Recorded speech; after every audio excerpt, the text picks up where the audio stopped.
घरोघर फिरतील नारी ऐसा शकून दादा सांगतो निर्धारी ऐसा शकून दादा सांगतो निर्धारी म्हणजे इथून पुढचं कलियुग फार भयंकर येणार आहे म्हणून या कलियुगातून आपल्याला जर वाचायचं असेल तर फक्त आणि फक्त आपल्याला एकच उपाय कोणता तो फक्त आणि फक्त भगवंताचं नामचिंतन आपण जर भगवंताचं नामचिंतन केलं नाही तर आपला जन्म काय होईल महाराज असाच वाया जाईल संत महात्मे सांगतात इथं येऊन जर भगवंताचं नामचिंतन नाही झालं तर काय होणार आहे हे जरी नाही काल तरी दुसरा येईल हे जरी नाही काल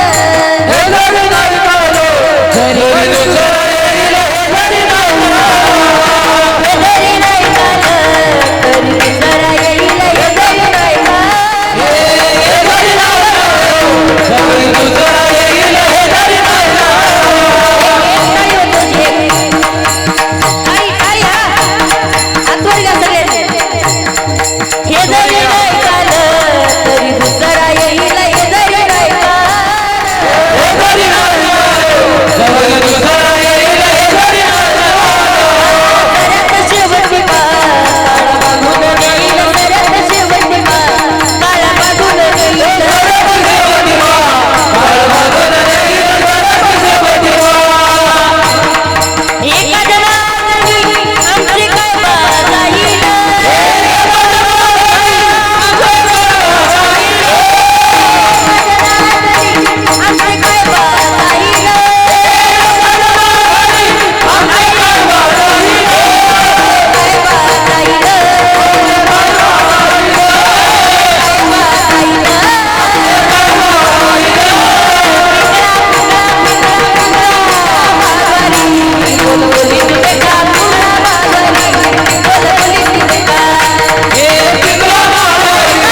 करतात, सावध करण्याचं काम करतात.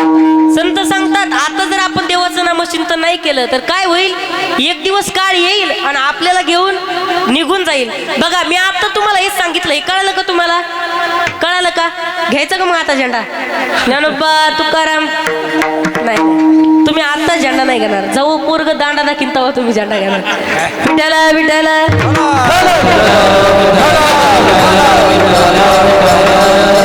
म्हणून जीवनामध्ये आल्याच्या नंतर फक्त आणि फक्त माणसानं काय केलं पाहिजे, भगवंताचं नामचिंतन केलं पाहिजे, संतांच्या संगतीत गेलं पाहिजे.